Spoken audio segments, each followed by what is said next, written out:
In the dusty drawer of history, two ordinary coins are quietly plotting to explode your expectations. Italy's humble 1973 and 1976 50 lire coins, each stamped on one side with Vulcan wielding a hammer on his anvil, were minted by the millions, 48.7 M in 73, 80.6 M in 76. By 2002, the lira was fully demonetized and these steel rounds were tossed aside as mere pocket change. But don't let appearances fool you. Collectors and history buffs whisper that one of these common coins could secretly be worth a fortune. Could a hidden mint error, a lost mintage, or a forgotten saga lie beneath that rusty surface? Stay tuned as we crack open the shocking secrets of Italy's 1973 and 1976 50 lire coins. You won't believe what we find. Welcome back to Numis Explorer. Imagine holding a small silver coin in your hand, cool steel, quietly gleaming in the light. On one side it reads Replica Italiana, around a classical woman's profile crowned with an oak wreath. Flip it over and you see Vulcan, the Roman god of fire, hammering at an anvil. This is the 1973 Italian 50 lire piece, an ordinary coin passed from hand to hand. And yet, wrapped in its metal lies an extraordinary story. You may have heard wild rumors online of some 1973 lira being worth millions, but in reality the stainless steel disc, 6.25 G of agmonadal steel, was common, nearly 48.7 million struck in 1973. So its true value is in history and symbolism, not bullion. On one side it proudly proclaims the Italian Republic, on the other it invokes centuries-old myth. In 1973, Italy was a country in flux. The heady economic miracle of the post-war years was cooling and labor unrest had become familiar. The hot autumn of strikes in 1969–70 was still in living memory. Inflation, previously contained, began creeping up again. By 1973's end, world events sent shock waves through Italy. The OPEC oil embargo drove prices sky high. Within months inflation was spiraling, hitting around 35% by early 1974, and headlines spoke of near bankruptcy. The lira, once about 560 to the dollar, started a perilous decline, eventually reaching over 1,400 to the dollar by the early 1980s. Daily life was tense. Political terrorism and student protests, the so-called years of lead, left many feeling the republic was adrift. Yet amid the storm, Italians still jangled coins in their pockets and hoped. The 50 lire coin, with Vulcan poised at his anvil, silently reflected those turbulent times. This small coin was minted in Rome, marked by the letter R on the reverse. It's nothing precious made of agmonadal, a cheap but durable stainless steel blend, but its design is dignified. The obverse, front, shows a stately woman wearing an oak leaf wreath. This is not any particular person but an allegory of Italy itself, the Republic personified, crowned by strength and honor. Beneath the portrait the motto Replica Italiana encircles, flanked by the tiny signatures of engraver Giuseppe Romagnoli and designer Pietro Giampaoli. Turn to the reverse, and the imagery changes dramatically. The muscular figure of Vulcan stands before a blazing forge. He grips hammer and tongs, frozen in the moment of striking the anvil. To Vulcan's left is the year 1973, and to his right the denomination L.50, 50 lire. A small R mint mark for Rome lies below his feet. Even the edge is finely ridged. In total, the coin is about 24.8 millimeters across and 1.95 millimeters thick, modest dimensions, yet brimming with detail. Why choose these images? Here the ancient meets the modern. Vulcan, Greek Hephaestus, is the blacksmith of Roman myth, the divine craftsman who forged God's weapons and gifts. By featuring Vulcan hammering iron, the coin celebrates industry, invention, and human mastery over fire. Italy in the 20th century was proud of its factories, shipyards, and workshops. It was still a land where people made things. Vulcan's image captures that spirit. The ringing hammer and glowing forge evoke hard work and creation. Interestingly, Italy is also land of volcanoes. Vulcan was thought to dwell under Mount Etna and Vesuvius, so he literally stands for the fiery power beneath the land. The oak wreath on the obverse is meaningful too. In Roman tradition, an oak leaf crown, the corona civica, was the highest honor given only to a citizen who saved another's life in battle. By depicting Italia crowned with oak leaves, the coin links the Republic to ancient Roman virtues of courage and civic duty. In a sense, each flip of this 50 lire was a reminder of heroic heritage. The hardworking blacksmith god on one side, and on the other a symbol of Italy's dignity and resilience. For Italians in the 1970s, the 50 lire was everyday money. In 1973, about 48.7 million of these coins were struck, a huge mintage by any standard. At the exchange rates of the era, 50 lire was a useful coin. The US dollar was roughly 560 lira in 1973, so a 50 lire coin was nearly a tenth of a dollar. You could buy a newspaper, a bus ride, or a cup of espresso with a few of them. Every day, people from shopkeepers to students passed these coins from hand to hand, just as they passed through the coineries of Rome. By their very presence, they anchored small transactions even as prices began to soar. These coins would continue to jingle in pockets until the Euro era. In fact, this type of 50 lire remained in production until 1989 and stayed legal tender until 2002. In other words, the 1973 coin was still legal tender for almost 3 decades, seeing Italy through booms and busts, from the Fiat 500s of the 60s into the turbo diesels of the 90s. From a minting standpoint, the 1973 50 lire has no secret. It's a straightforward, mass-produced coin from the state mint, Istituto Poligrafico e Zecca dello Stato. Aside from a few minor design changes in later years, the image remained consistent. Coin catalogs and collector's guides list no rare die errors or odd varieties for 1973. All were alike. Later dates do have some trivia.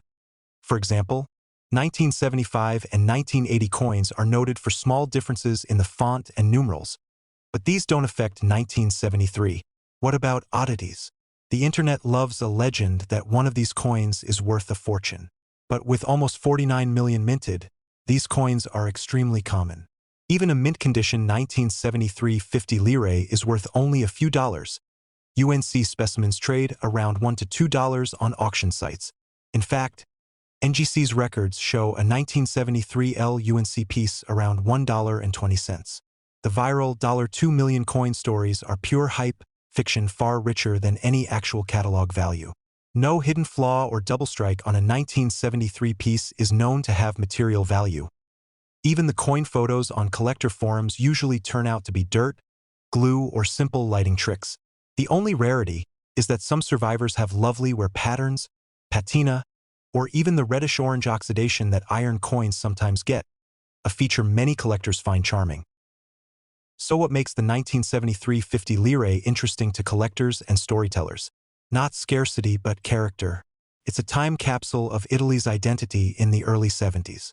Thousands of history lovers and numismatists treasure it simply because it carries those images of Vulcan and Italia, bridging everyday life with Rome's epic past.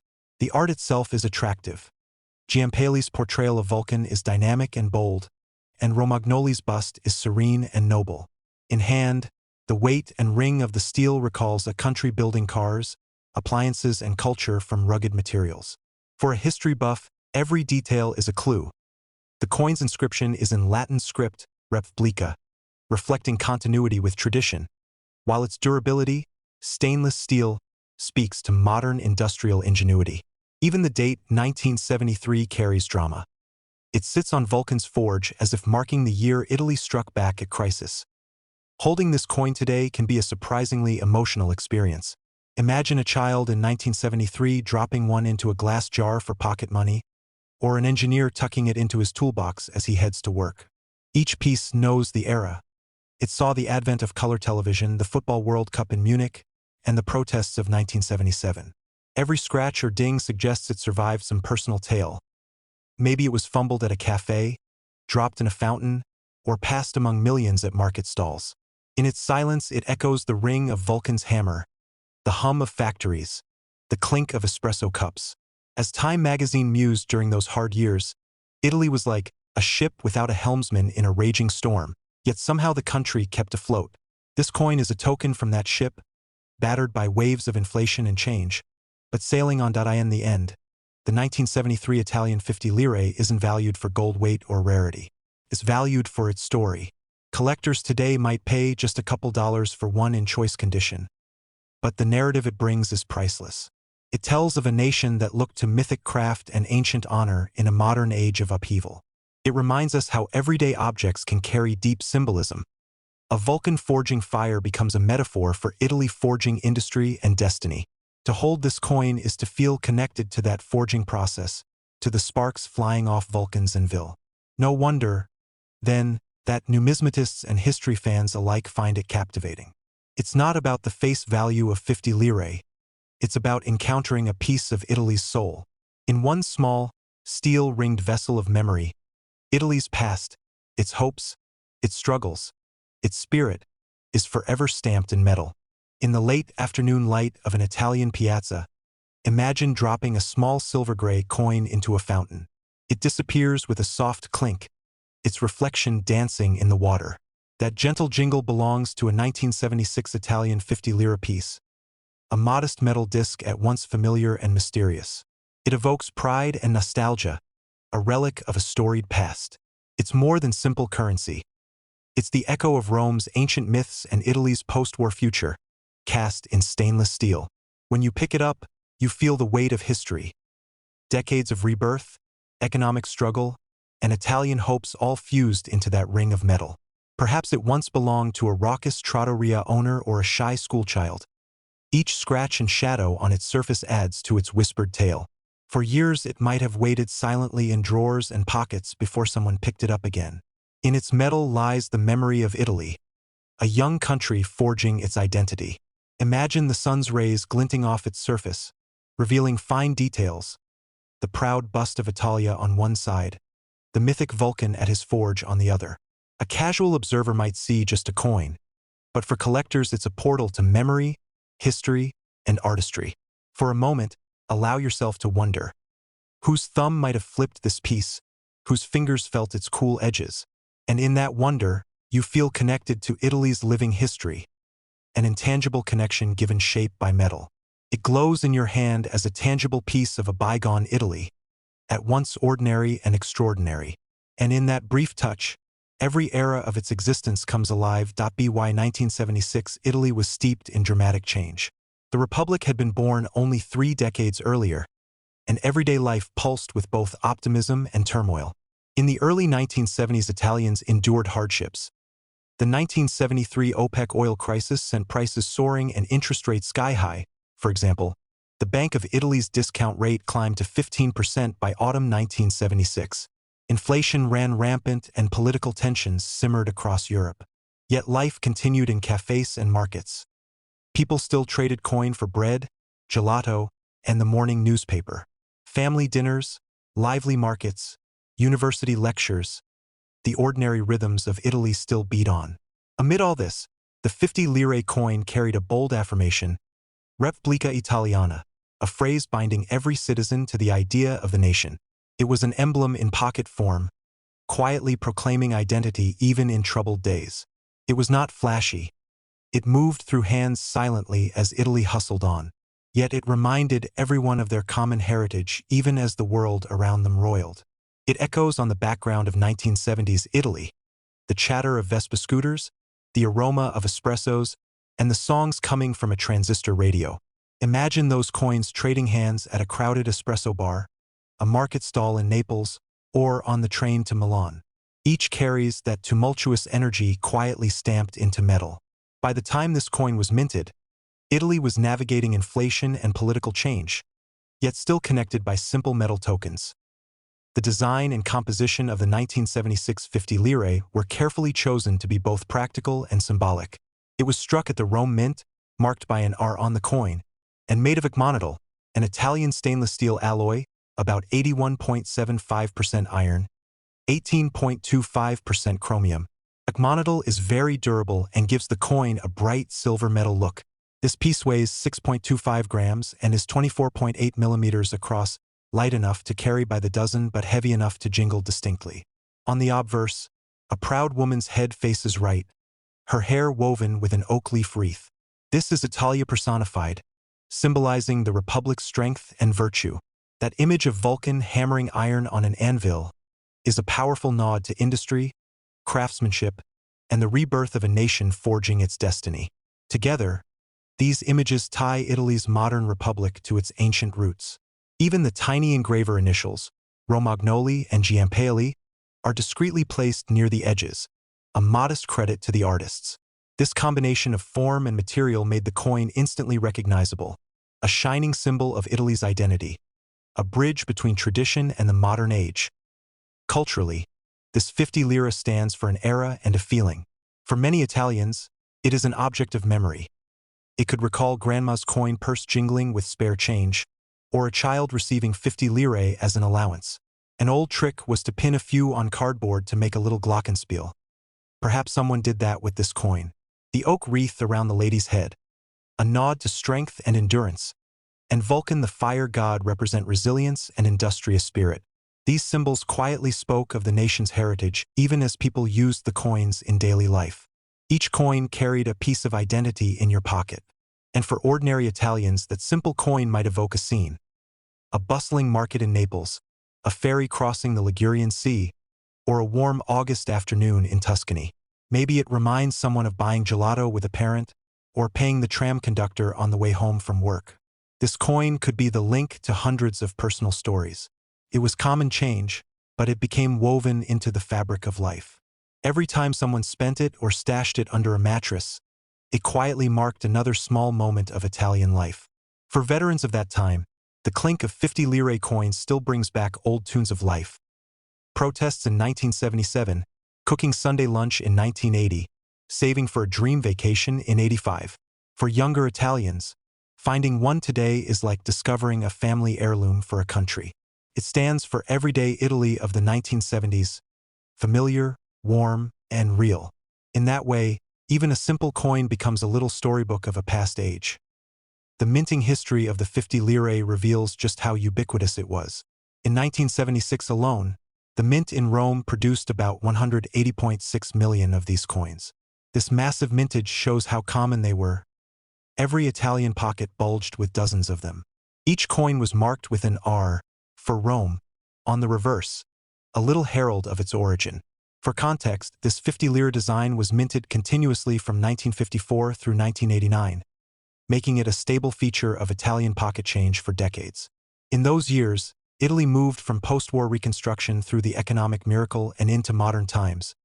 Yet this coin remained a constant companion. It was once jokingly called a glass of wine because, in the early years, 50 lire could buy a modest glass of table wine in a bar. Over time, inflation eroded its buying power, but the images never changed. This humble design held its place until the very end. Of course, Italy eventually abandoned the lira. The euro was officially introduced in 2002, ending this coin's official role. And yet these coins didn't vanish overnight. Many people saved them or spent them slowly over years. In fact, the Italian central bank let citizens exchange old lira coins for euros until 2012. By then, the 50 lire had long been relegated to piggy banks and collection albums, remembered as a relic of daily life. For coin collectors, the 1976 50 lira has a mix of the mundane and the rare. By default, it's a very common piece, but enthusiasts look for curiosities. Some coins have minting quirks, for example, a weak strike or a doubling of the date that turn that coin into a small prize. In fact, sellers sometimes list 1976 specimens as rare curiosities, like the occasional double-beat strike, that grab collectors' interest. Aside from errors, the 1976 issue had no special limited edition variant, so most undamaged coins are worth only modestly more than their face value. Even so, a perfect uncirculated 50 lira stands out in any collection.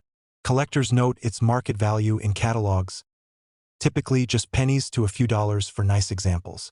Some take joy in assembling all the mint years, though 1976 itself has no major date variants, while others simply appreciate its design.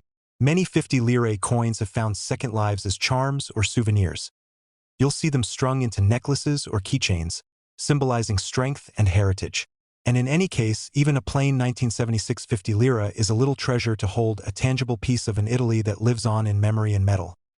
Today, the 1976 Italian 50 lire coin lives on as a conversation piece and memento. It is no longer legal tender.